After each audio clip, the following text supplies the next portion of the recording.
Hello everyone, welcome to Coaster Hour, and today I'll be analyzing and going over the highly anticipated new for 2020 B&M Giga Coaster, Orion at Kings Island.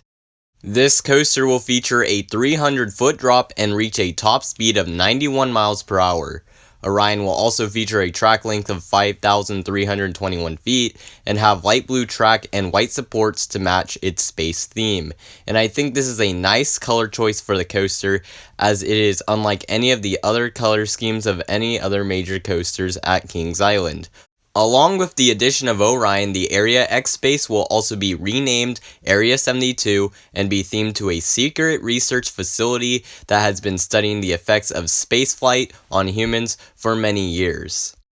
Now I'll go into the layout of Orion, and the ride will begin with a lift hill that will take you to the highest point of the ride, and then you'll go down this massive 300-foot drop, and I imagine it'll feel like you're falling forever. This drop just looks fantastic, and then you will go up into this large overbank turn to the left. You'll probably really feel the speed during this element, and then you will go into a treble clef element, very similar to the one on Fury 325 at Carowinds. And this element will hopefully feature some nice airtime and be a cool element overall. After the treble clef, you will hit up this speed hill that will probably provide the strongest airtime on the entire ride, and then you will enter a much taller floater airtime hill that will give a nice long moment of floater airtime. And then you'll drop down into the beginning of a long helix where you will go upward for a few seconds, but then later go downward. I'm honestly not too sure about what to think of this element, as it may weaken the pacing of Orion, but hopefully it won't.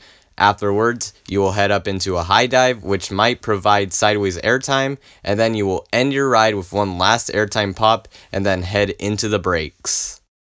Overall, while a little short for a Giga Coaster, I really like Orion's layout, and I think the mixture of great airtime and a nice sensation of speed will make this ride a hit at Kings Island for both the general public and coaster enthusiasts alike. Now, I mentioned the stats earlier, and I think a lot of coaster enthusiasts, especially some who live near Kings Island, will be disappointed by the fact that this coaster didn't break any of Fury 325's records. But I don't think people should be disappointed by this addition. At the end of the day, this ride is still a Giga Coaster, and very few parks even have one of these, so Kings Island fans should appreciate that they are going to be getting such a massive coaster. And the layout, though short, looks awesome with not many filler moments or elements. If this coaster came to any of the major California parks, I'd be extremely happy, as this coaster looks like it'll be one of B&M's best coasters to date. So, what do you think of Orion? Let me know in the comments below, and I'll see you all next time here on Coaster Hour.